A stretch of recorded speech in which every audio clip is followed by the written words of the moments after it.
इस वक्त एक बड़ी खबर, देश के पूर्व प्रधानमंत्री राजीव गांधी के हत्यारों को अब फांसी नहीं मिलेगी। सुप्रीम कोर्ट ने उनकी सजा को उम्र कैद में बदल दिया है। ये फैसला है सुप्रीम कोर्ट की तरफ से, जो उम्र कैद की सजा अब इनको दे दी गई है। पहले फांसी की सजा मिली हुई थी, लेकिन राजीव गांधी के हत्यारों को अब फांसी की सजा नहीं होगी। सुप्रीम कोर्ट ने अर्जी पर यह फैसला सुनाया है कि इनकी सजा को उम्र कैद में तब्दील कर दिया गया। हमारे साथ जुड़ गए एबीपी न्यूज संवाददाता निपुण सहगल।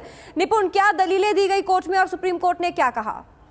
देखिए, सुप्रीम कोर्ट में ये जो तीनों राजीव गांधी की हत्या के जो तीन दोषी हैं, संथन, मुरुगन और पेरियारीवलन, इन तीनों का ये कहना था कि इनकी दया याचिका के निपटारे में 11 साल का समय लगा राष्ट्रपति भवन से, जिसकी वजह से इनको बहुत अमानवीय स्थिति से गुजरना पड़ा। इसके अलावा हाल ही में सुप्रीम कोर्ट का जो फैसला आया था, जिसमें 15 इस तरह के लोगों की फांसी को उम्र कैद में बदला गया था राष्ट्रपति भवन से दया याचिका के निपटारे में हुई देरी के आधार पर, उसका भी इन लोगों ने हवाला दिया था। लेकिन केंद्र सरकार का ये कहना था कि हर मामला एक दूसरे से अलग होता है।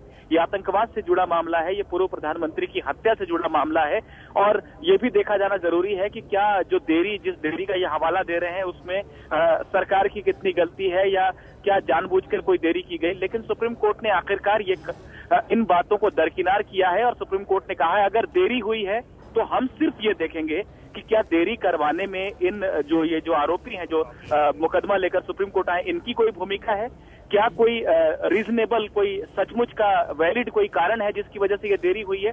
अगर ऐसा नहीं हुआ है और सिर्फ सरकारी प्रक्रिया में देरी हुई है, तो इन लोगों को भी ये हक है कि इनकी फांसी को उम्र कैद में बदल दिया जाए। ये कहते हुए सुप्रीम कोर्ट ने इन तीनों को भी राहत दे दी है। यानी हाल ही में जो 15 लोगों को जिस तरह से राहत दी गई थी, उससे आतंकवाद का कोई मामला नहीं था।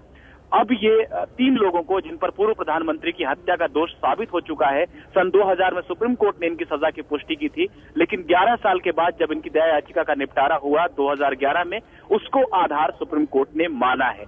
जी, बहुत बहुत शुक्रिया निपुण आपका इस जानकारी के लिए। तो दया याचिका पर फैसले में देरी के कारण ये राहत दी गई है इन सभी लोगों को। आपको बता दें 11 साल की देरी बताई गई है सुप्रीम कोर्ट में। 2011 में ये याचिका डाली गई थी, जिसमें कहा था कि फांसी को उम्र कैद में तब्दील कर दिया जाए, और उम्र कैद में अब फांसी को तब्दील कर दिया गया है। आपको बता दें राजीव गांधी, जो कि देश के पूर्व प्रधानमंत्री थे, उनके हत्यारों की सजा को सुप्रीम कोर्ट ने फांसी की सजा को उम्र कैद में तब्दील कर दिया है।